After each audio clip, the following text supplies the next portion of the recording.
Okay, so today we've got a little breakaway from our normal breakdowns. We've got Coach Todd Dodge of the Westlake Chaparrals joining us today. How are you doing today, Coach? I'm doing great, Jacob. How are you doing? Pretty good, pretty good. We're glad you could take the time out today to I guess, just talk to us basically a little bit about yourself and your upcoming camp in the Corpus Christi area next week. Yeah, well, I'm the head football coach and athletic director at Westlake High School in Austin. Entering my 33rd year of coaching and 20th as a head coach. Started my coaching career after playing at the University of Texas. I played there in 1981 through 85, and then started my coaching career in the Dallas-Fort Worth area in 86. And my wife and I were up there for close to 20 years. And that's where we raised our family. I coached at Southlake-Carroll for 8 years. We had a great run of 4 state championships during that time, and then went into college coaching for 5 years. And then for the last 7, I've been back at Westlake High School. And so just thrilled to do that. And along the way, in 1992, I was the quarterback coach at the University of North Texas, and I started the Todd Dodge quarterback wide receiver camp. And that was because my boss at the time wanted me to have that camp, and I did. And in my wildest dreams that I think 27 years later it would still be going. And so it is, and we have a camp in Austin, which we had earlier this summer. Now we're having our second year in a row at Gregory-Portland High School, grades 5th through 12th, on July 15th through the 17th. And this is a specialty camp for quarterbacks, and then any football position that is going to be catching the football. So it's for wide receivers, running backs, tight ends, any of those positions. It's basically a whole lot of ball skills and route running and coverage recognition, getting off, making sure that you get off press coverage and releases. And then for quarterbacks, a ton of footwork drills, three-step drop, out of the gun, sprint out of the gun.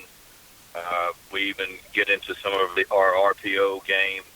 But probably one of the keys to the camp is, if 2 quarterbacks from one school and 6 wide receivers from one school come together, then we're going to keep them all together. We're going to make sure that they get all their reps together. So it's going to be, again, next Monday through Wednesday. You can register online at ToddDodgeFootballCamp.com. And once again, it's been going on for 27 years. The list of great quarterbacks and great receivers is pretty impressive that have come through this thing. When's the last day they were able to sign up for the camp, Coach? They can sign up all the way. We've got, right now, they can sign up online all the way up through Friday of this week. And then if they wanted to do a walk up, it'd be at 8:30 a.m. at Ray Aikens Stadium there at Gregory-Portland. That's where it's going to be held, at Ray Aikens Stadium there at Gregory-Portland High School. And but it'd be better if possible, if they could sign up online before, so we'll know exactly what our numbers are going to be. Yeah, 10-4, we got that. So, Coach, and for those of you guys who have lived under a rock for the last 20 years with Texas high school football, Coach Dodge has coached quite a few household names at the high school level that went on to college and even the NFL. I mean, just some of the ones that come off the top of my head. Greg McElroy won a national championship at Alabama. Chase Daniel. The current University of Texas starter, Sam Ellinger. And last but not least, your son Riley, who's also now the head football coach and athletic director, if I'm not mistaken, at Southlake-Carroll. He is not the athletic director. He is the head football coach. Okay. But yeah, we're very proud of Riley, and he's doing great there at Southlake. Hey, Coach, this is Justin Vieira. Pleasure talking to you today, and thanks again for coming on. Going back to your camp, do you bring your Westlake coaching staff down, or do you have kind of a mix of different coaches from around the state that you've, I guess, befriended or worked with in the past? Maybe, per se, your son, Riley, come down and also give out some skills and whatnot. I have a mix. I'll bring myself and two other coaches from Westlake, and then the rest of the staff. Some of them will be from Gregory-Portland. We'll have some other coaches from the Coastal Bend area, but most of it, we've got the three.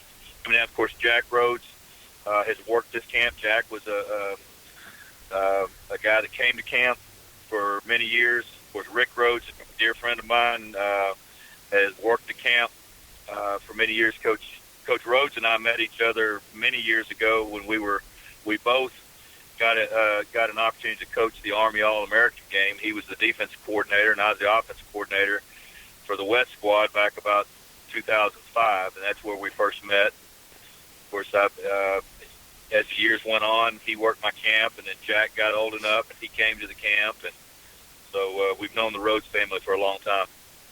Also, I thought right off the top of my head that you guys were going to say y'all had that little coaching stint together at Cameron Yo, so it was just a coincidence that you guys coached at the same school. Oh, yeah. We've got coaching school coming up. But, I mean, the one thing about our camp is I welcome all the area coaches to come out, bring their players, and it's an awesome opportunity to watch your skill position players get put through an outstanding workout for a 2.5-hour window for 3 days starting next Monday. And so, the coaches are going to be myself working quarterbacks, and then my wide receiver coach and another receiver coach of ours, and then 2 or 3 coaches from GP, and then we've got several others. So, like I said, last year we had over 100 kids from the Coastal Bend area all the way down to the valley that came, and I'm hoping for even a better turnout this year. So, Coach, at your other camps throughout the state that you run, do you see kind of the same numbers, 100, maybe 200 kids in those areas compared to down here? Well, the one that we have at Westlake, which is at Westlake, we had our camp on June 3rd through the 6th. It was a 4-day camp, and we had nearly 250 kids at that camp from all over the state of Texas. The years that we were up in the Southlake, when I had my camp when I was in Southlake, it got upwards of 350 kids from all over the country, and there was a time that we were having quarterbacks and wide receivers from, we'd have 20 to 30 kids from outside the state of Texas that would come to the camp every year. But really, this camp is for the Coastal Bend area. We will have some athletes from the Dallas-Fort Worth area that will be coming down to this camp that missed my Austin camp. We'll have some kids, but for the most part, this is an opportunity for these young men to have a specialty camp down at in the Coastal Bend area. And again, last year it was a great success, and we're looking forward to bringing it back down. One thing that it's not a camp that you're going to be asking for autographs from anybody, or you're going to be playing a bunch of going swimming or horseback riding, or playing a bunch of touch football games. You're going to be working and getting a lot of reps to work your craft at the wide receiver and quarterback position. And that's good. That's good to have. It's something we haven't really had much of down here in the Coastal Bend. It's good to see a camp like this itself come down to this area. So I've kind of followed your coaching career since you were at Southlake when I was old enough to start kind of digging into high school football. And I remember could have been 5 in a row run and all that. But for the people who didn't really, who might not know of who you are or what your background is, what kind of inspired your style of coaching? I know you were a quarterback in high school and the collegiate level and all that stuff, but what kind of got the air raid and spread that you like to run I guess where'd your background come from on that? Well, I tell you what, I was really, really fortunate to play for a guy at Port Arthur Thomas Jefferson High School back in 1978 through 80. I started 3 years in high school, played for a guy named Ronnie Thompson, who was a real pioneer in the game of Texas high school football as far as the passing game goes. He was a guy that was put in an offense all the way back then that was throwing the ball between 30 and 35 times a game. He implemented it my sophomore year. We went from being 1-9 his first year to 15-1 3 years later, and we're lighting up the state of Texas throwing the football. And I had some great teammates with me. We had 4 of us signed with the University of Texas off of that 1980 team. But I was blessed and fortunate enough to be the first quarterback in the history of the state of Texas to throw for over 3,000 yards, and that was because I played for a great coach, and then went on to the University of Texas. I had 29 starts in my college career at the University of Texas. With 83 through 85 were really the years that I started. But really the biggest influence I had was my high school coaches. So when I got into high school coaching, when I had the first opportunity to put in the spread offense at McKinney High School in 1989, 90, 91, 92, I jumped at the opportunity, and we had a guy named Max Nocky, who was our quarterback later, a great quarterback at TCU, and then as the years went on, we landed at Newman Smith High School at one time, had the player of the year in the state of Texas. I mean, the player of the year offensively in the Dallas-Fort Worth area there, a guy named Adam Kessler, and then on to Westlake, to Southlake-Carroll, and we had a window of a 5-year window where we had the offensive player of the year in the state of Texas every year, and they were all our quarterbacks. So it was a great run, and we're running the same offense at Westlake that we ran back in those days, and of course, the one that's getting a lot of attention now that I had the blessing and the privilege to coach was Sam Mellinger, and Sam was our quarterback my first 3 years being here in 2014, 15, and 16. He broke every record there was at Westlake High School, passing total touchdowns that previously had been held by Drew Brees and Nick Foles. So watching Sam Mellinger play, in was it the Sugar Bowl this year? You just see the drive that he has with his teammates on and off the field. A guy like that in your locker room probably does a lot to help, I guess, when you're upstarting that program in Westlake again. And not really upstarting, but kind of keeping the winning tradition that they have going. How crucial is it to have a guy like that in your locker room when you come in as a first-year coach trying to get yourself established again? Well, it was huge. I mean, it's what's happening for Sam at the University of Texas right now happened for us at Westlake on a smaller scale. I threw him to the Wolves as a sophomore. His first sophomore quarterback I've ever started in the history of my career. And for 75% of that season, he was fantastic. I mean, he was just unbelievable as a dual-threat quarterback. The other 25%, he was a young stallion making young stallion mistakes. Well, he learned from that. The next year, he led us to the state championship game. He was the player of the year in the state of Texas. And just had one of the most fabulous seasons. But Sam is a born leader. He's that guy that can lead aggressively with his teammates, but he's going to make sure that his teammates trust him, and they know he's going to be the hardest worker on the team. But he's got that ability to chew someone out and come right in behind it and love them up, just like a coach has to. And that's a very, very crucial ingredient to have for a quarterback at any level. He reminds me so much of Chase Daniel, and my son Riley Dodge. They all three have a very similar leadership style and skill set. So that kind of do you kind of see maybe Sam later on down the road possibly following your footsteps as a high school football coach, maybe a college football coach with that kind of pedigree once he sees how his NFL stuff goes? I definitely think he'll be in the NFL. I don't doubt that one bit. The beauty of Sam is that the University of Texas is going to have their start quarterback for the next 2 years. And to be a 4-year starter, but he will definitely get a chance to play in the NFL, in my opinion. Once that's over with, who knows? Sam is getting his degree in marketing finance in the business world. He's in the McCombs Business School at the University of Texas, making great grades. So there is no doubt in my mind if he chose to coach that he would be really, really good at it. But he's got a long way to go before then. Awesome. So kind of going back to when you played high school football back in the day, the run was the main offense you would see back in the 80s, correct? I mean, you had teams kind of like your coach maybe throwing it here and there, but you said you were the first 3,000-yard thrower in Texas.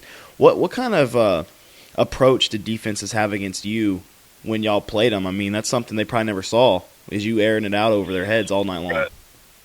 Right. Well, the standard offense during that time was either the wishbone, the split back veer, or the wing tee, and those were all three. Running the ball probably 85 to 90% of the time. Our offense, is structurally, if you look at it, it was 3 wide receivers, 2 running backs, no tight end, and a quarterback either under center and shotgun. I thought that my high school coach, Ronnie Thompson, that I mentioned before, he instilled in me the importance of spreading the wealth offensively, on having 6 skill position players on the field that a defense had to defend. And so, if you look up the name Brent Duhon, he was one of the original great pass-catching wide receivers at the Texas high school level. He was a fabulous player. He was also a teammate of mine at the University of Texas. Then we had a guy named Shea Walker that ended up playing at the University of Texas A&M. We had a guy named Robert Smothers, who was the slot receiver, who ended up being a teammate of mine at the University of Texas as a cornerback. We had Don Holloway, who was one of the running backs. And then we had a guy named Bruce Miller, who was the pup of the group, which was a sophomore that year. But the 2 running backs, both were over 1,000 yards rushing. I was a 3,500-yard passer, and then all 3 of the receivers, caught over 50 balls that year. And, that was unheard of at that time. And that's what he instilled in me as I've gone through my career. It's not just about chunking the rock every down. It's about spreading the ball around to multiple positions so that if someone decides to roll up on one particular wide receiver, there's another place that you can go with the ball, or someone decides that they want to go, straight cover 2, Tampa 2, rush 3, drop 8, then you've got a very viable running game, and you're just trying to be versatile. Yeah, just trying to kind of eat them up whenever they try to bite on something that you've been doing all night long, and they don't even expect it. A lot of smoke and mirrors kind of offense, right? Well, absolutely. It's the one thing. It's all about numbers, and hopefully you have an offense. What we try to do when we're at our best, we have an offense. We can say the defense picks their poison. Yeah.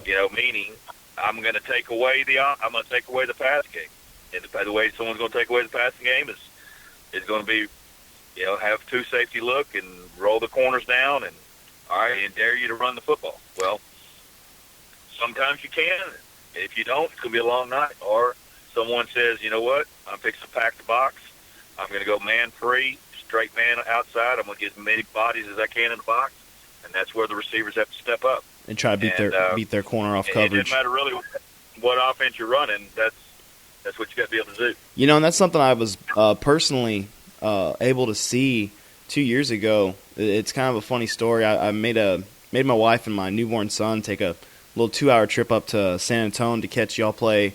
I think it was round 2, Smithson Valley at the Rock Pile. It was a day game on a Saturday, and I've always been wanting to watch one of your games, one of the Westlake games, and in person. So we got to do that, and I exactly what you were saying is exactly what I saw on the field that y'all did to Smithson Valley, which that was a really good game. They had really good talent on their sides. Y'all had really good talent on your sides. I believe your running back went to Wisconsin after that senior year. Yep. And yeah, as you're describing it, I'm just remembering that game, watching how it was coached and whatnot. And I definitely understand your style of offense that you're running, and I personally enjoy it. So that was nice to get to experience. Well, yeah, it's the one thing that we've been able to do, or been a philosophy of ours, is don't put so many eggs in one kid's basket. If we can all agree to that, yeah. And not because as soon as that happens, you're going to end up being one-dimensional, whether it be by his number of touches or the run-pass game skewed. A lot of times people will say that during the 5 state championship years when I was at Southlake, and I tell people, I said, well, what do you think our pass run ratio was? And people say, oh, y'all were 70 pass, 30 run, and so no, we were, literally in an average of those 5 years, we played 80 games in those 5 years, and won 79 of them. We were 52% run and 48% pass. Oh wow!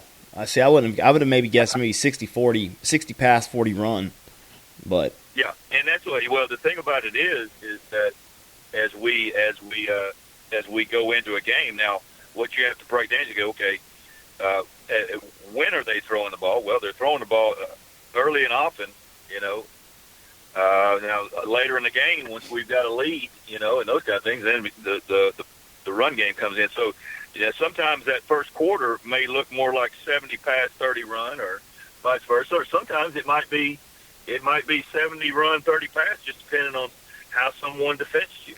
Correct. And so, and we're also not stubborn to where you just go, okay. We were fortunate. We've been fortunate the last 3 years at Westlake to have outstanding running backs. We had Nakia Watson that you mentioned. Yes. We had Trip Graham last year that was a 1,300-yard rusher before he got hurt. And then our quarterback has been over a 1,000-yard rusher the last 2 years. And, of course, Sam was a 1,500-yard rusher. We're at our best when our quarterback also can be a viable weapon with his feet. So, Riley Dodge, Sam Ellinger,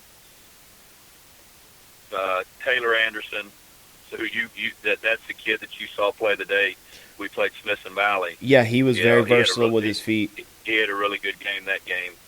But that's the kind of quarterback we're looking for.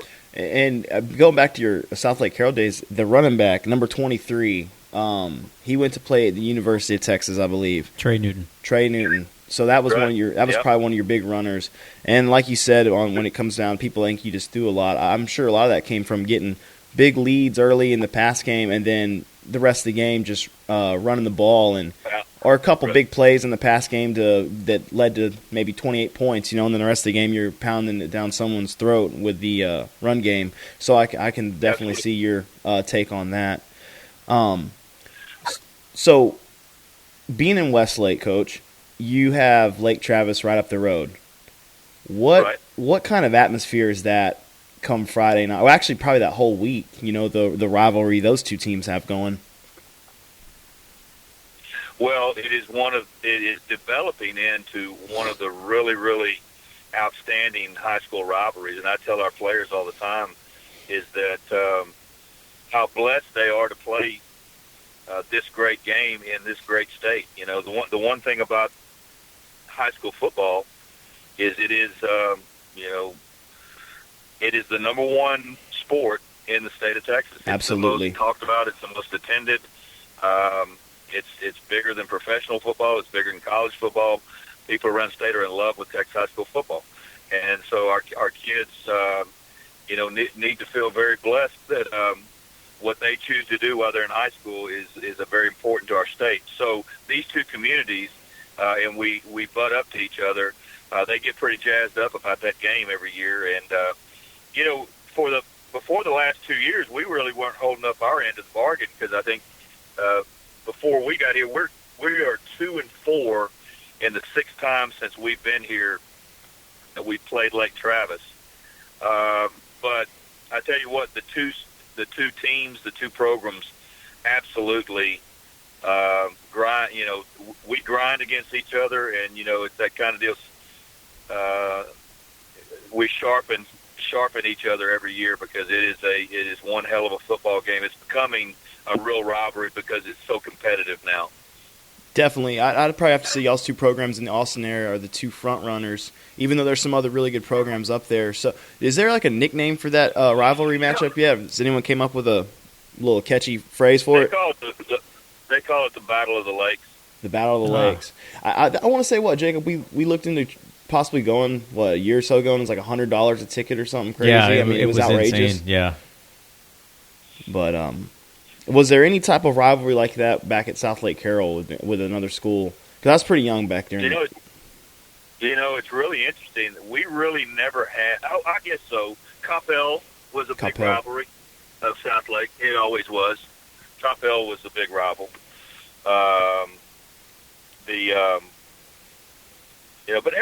I think that's one of the really cool things about Texas high school football is everybody. When you're 40 years old, you sit back and go, "Hey, I remember."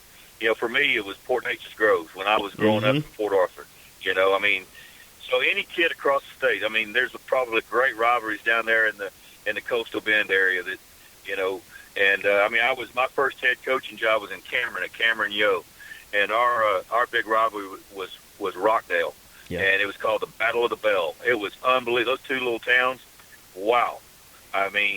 That'd be a good time to knock over steal anything from somebody's house because everybody was at the football game. Yeah, we talked about that last week. I grew up in Harlingen, and ours was the Battle of the Arroyo between us and Harlingen High in San Benito. Yeah. And when I was in high school, we had a streak going because we had a streak of I think 28 years that San Benito hadn't beaten Harlingen. And same exact thing you're saying is that Friday night that game was out. You could go rob a liquor store. You can go bust into some houses because everybody was at the stadium. Yeah. Well, that's the greatness of this of Texas high school football, and it's I've been fortunate to be all over the country speaking on our passing game and our offense in general and our RPO system, and meet a lot of coaches from across the country and. You just take for granted sometimes how special this sport is for us. But when you go to other states and the state championship game may have 3,000 people at it. Oh yeah, it's not even close. And when we have a whole week dedicated to Texas high school football, I personally try to make sure that I'm off from work. But hey, so speaking of rivalries, have you and Riley talked about doing a possible battle of the Dodges, bringing Southlake and Westlake into a preseason exhibition game yet? Well, it wouldn't be exhibition. It would be a real preseason game. And yes, we have talked about it. And of course, obviously, we're in a second year of a 2-year. They play their 3 non-district games. We play our 2 non-district games. But the next time the realignment happens, there could be a possibility of Westlake and Southlake Carroll playing each other. That's been something that a lot of people have asked about. Since Riley became the head coach at Southlake Carroll. Oh yeah, was there any? I guess, Coach, when you were growing up, were you personally just a Longhorn fan? Because I noticed you have a lot of Austin ties. Your father-in-law was the AD at Austin Westlake. You went to University of Texas. I know Riley at one point was committed to UT before you went and did the North Texas stint and all that. Were you just a Longhorn fan growing up, or is it just something that they gave you a scholarship, you went, and the rest is history? Well, growing up, I was a Longhorn fan, absolutely was. And back in, I'm really telling my age now because back before ESPN and everything, there was always the ABC game of the week, or the Southwest Conference game of the week, and the Horns got to play a lot more than everybody else did. So I always got a chance to watch the Texas Longhorns, and so I went on. When I was getting recruited, I went on visits to Ohio State, Florida State, Missouri, Texas A&M, and Texas. And really, the place I always wanted to go was to the University of Texas, and I felt so fortunate. And I was there from 81 through 85, and we won a whole lot of football games, and I got to play football with some of the greatest players I've ever played at the University of Texas during that time. And there's nothing that could have prepared me for coaching better than playing quarterback at the University of Texas. If you really think about it, a quarterback, he can't ever get too high with his highs or too low with his lows. And I've been through the deal where, I've been the toast of the town in Austin, Texas, when we won some big games. We had a big opening win against Auburn in 1984. We turned around, beat Penn State the next week. We beat the number one team in the nation 2 weeks in a row, and I was the quarterback. Well, I couldn't hardly buy dinner for myself for about 3 or 4 weeks. And, then the wheels kind of fell off late in the year, and I was the biggest bum in 3 counties. And so that's all, those are all learning experiences for a quarterback, but it's also for a coach. And so one of the things about playing quarterback at UT that I feel very fortunate about is it gave me the ability to learn how to handle success, but it also gave me the ability how to be thick-skinned and handle adversity too. Yeah. Justin and I have been on some sidelines of some of these games recently, and to be a head coach, just like you said, I mean, it's got its highs and its lows, and you couldn't pay me enough money to take the lows on a Friday night. Yeah. Some of the stuff we've heard that's been yelled down there even kind of opened me up, and I'm always there every Friday, even before I got into doing this little side gig we do. But yeah, the stuff that gets yelled down there is pretty crazy. Hey, Coach, just if you got enough time, you brought up your career at University of Texas. I was reading an article a while back that the New York Times did on you, and you almost didn't get into coaching, correct? Well, I had a severe accident right after I got through playing. I was having my last 3 hours of my degree in the spring of 1986, and I was working for the city of Austin, and I had had an explosion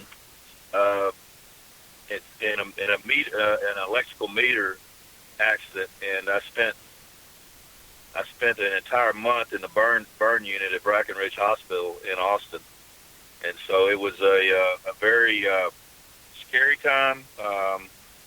I had 2nd, 3rd degree burns over both arms, hands, all the way from tip of my fingers up to my bicep area, my arms, face, and neck were burned bad, and so it was a time that I went through a real bit of adversity. My Lord and Savior got me through it, and also some great teammates. Hey, Coach, I had so you definitely have seen some of the lows up there in Travis County, huh? But no, I just going back. I had a couple more things to ask you before we move on. But so when you made that jump from the high school to the college ranks, how big of a learning curve was that for you? Coming from having all that success in the high school level right there, and coming off 4 state championships, to being thrown pretty much out to the wolves out in North Texas. I tell you what, it was a big learning curve. It really was, and it's a lot of the things outside the X's and O's of football. When we had that great run at Southlake, and the better avenue to go into college coaching would be position coach, maybe coordinator, then head coach. Well, University of North Texas they weren't asking me to come interview for the quarterback job or the offensive coordinator job. They wanted to talk with me about the head coaching job. And so I'd have been pretty foolish not to look into that. Oh, yeah. And I did. And And to this day, that time there, obviously we went through a lot of adversity, but I learned a lot about myself, became a better coach because of it. But there's so many other people involved in a college player's life than there is a high school football player. And I just, I never took the time early on. I was so excited to get the team that I was going to coach in front of me. I failed to do a very good job of educating all the people around them so that we all could be as successful as possible. Now, the other thing with, I had a staff at Southlake Carroll who had been with me a long time, and, the one thing that I felt like they deserved as much as I did if they wanted to make a jump to the college level, because they were as much a part of success we had at Carroll as I was. Yeah. And so when I got the head coaching job, I talked with my entire staff, and there were about 5 of them I talked to, and about 3 of them really wanted, they had aspirations to coach at the college level, and now this was the opportunity, and they did, and they went with me, and probably would have been, they were fantastic coaches, but we all probably should have hired a little bit more college experience on the front end of that. So it was a humbling experience, but a great one from the standpoint of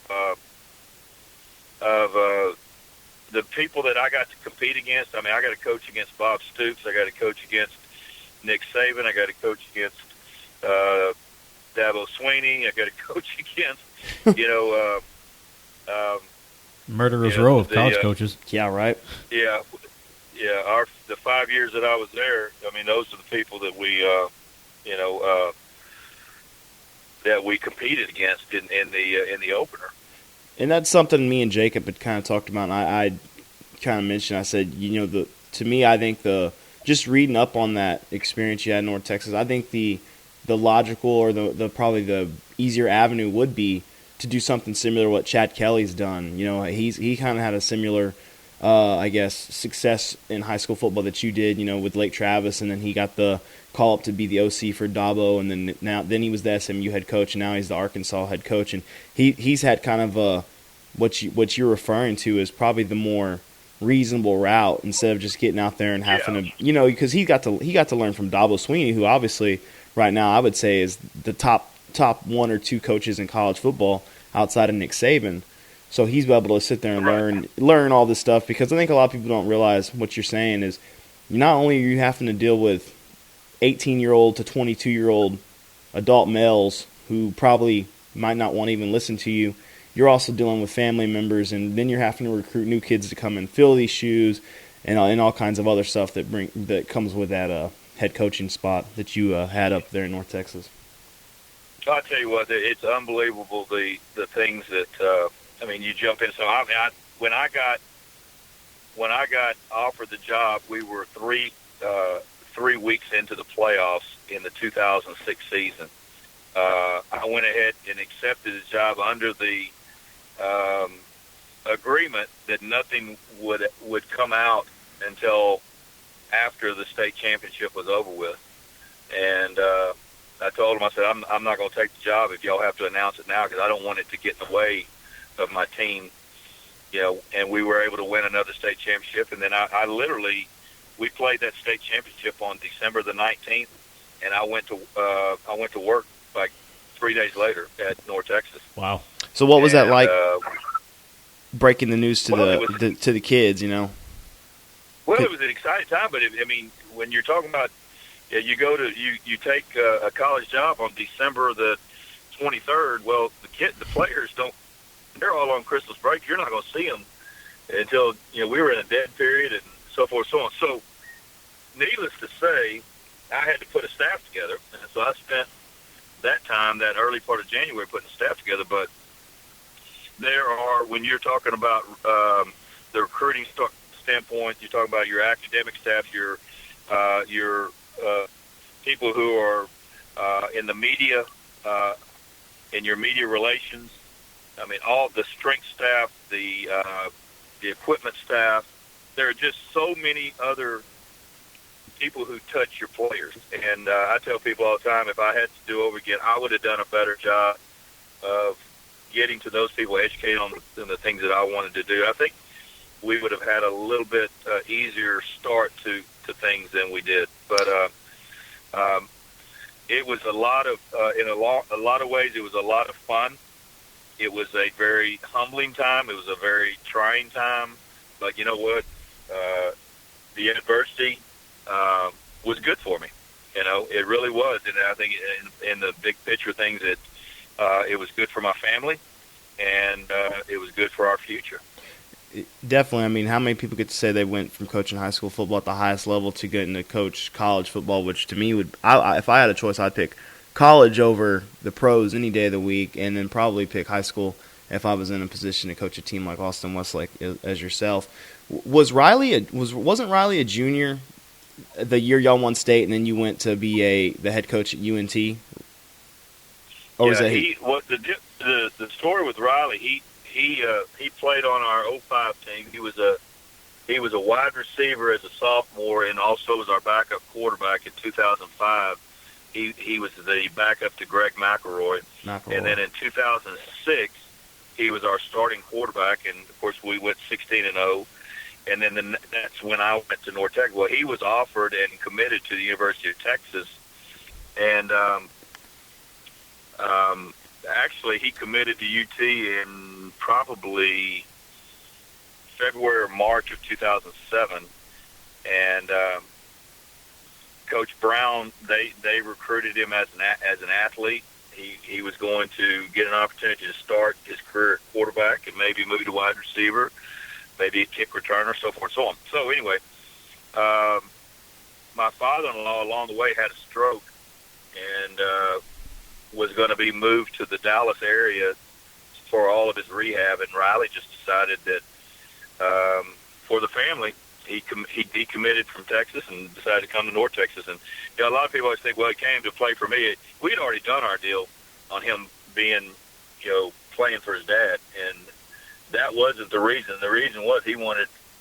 Obviously, he knew he could help me, and he was a great recruit for us.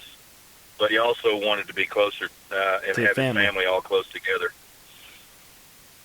You know, speaking of we're kind of bouncing all over the place, but did you ever coach against your father-in-law? Never did. No, he was the only time that I coached against Westlake throughout the years.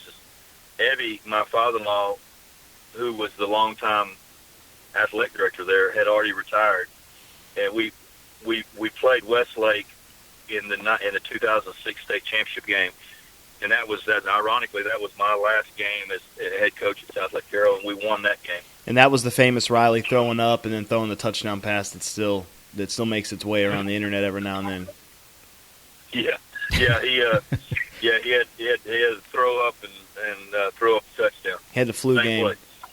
That so that's some pretty big shoes to fill right there. Coming back down to Austin Westlake with your father-in-law being, well, he's got a field named after him. Am I correct on that? Yes, the stadium is named after.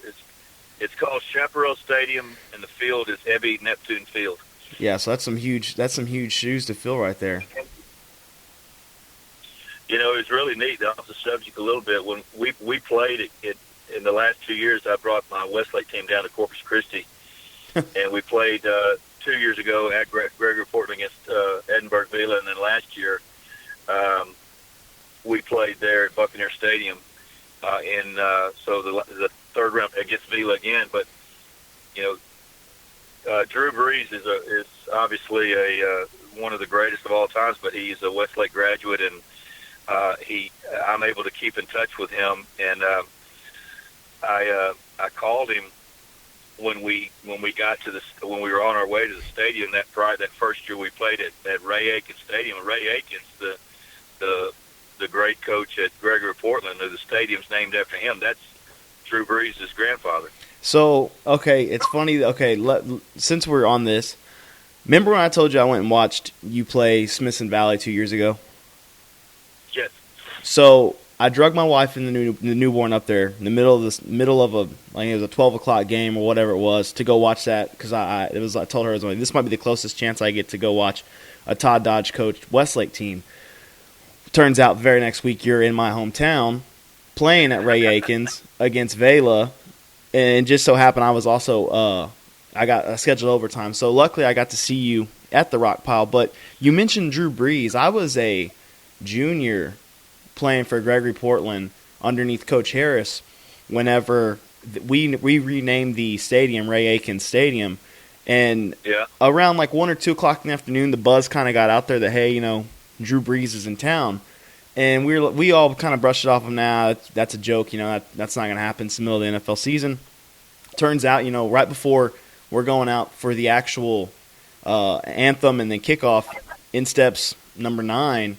And that was the year they won the Super Bowl, and that was when he had his little pump up he would do in the corner of the end zone. He'd gather everyone up, and we got to do that. And it's on YouTube somewhere out there. I remember seeing it, but it's funny because I was there the night he came down to Gregory-Portland to do the Ray Aiken Memorial for that stadium. It's just funny that you bring that up. Wow. Small world. I tell you what, he's been something special to us,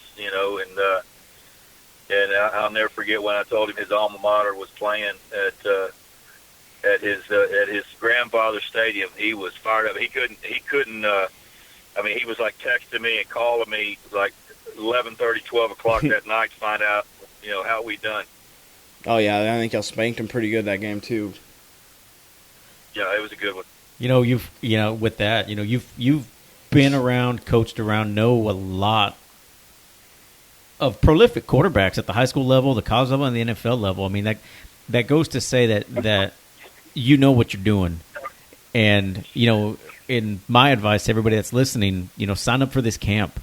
This camp is here. It's not every day, like Justin said, like Coach Dot said. It's not every day we get a camp like this in the area with this kind of pedigree and this kind of knowledge that you can pass on to the kids.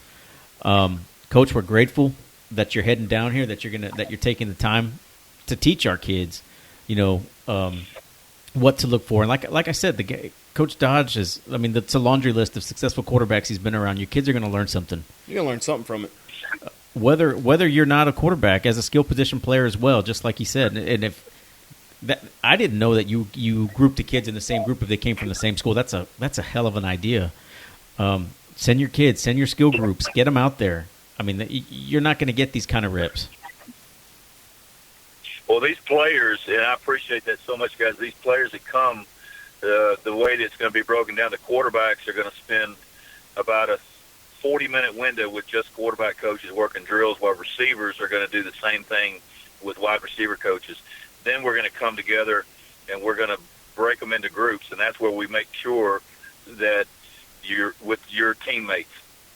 And then we're going to go a different station every 5 minutes. We're going to throw a stop route, slant route, fade route.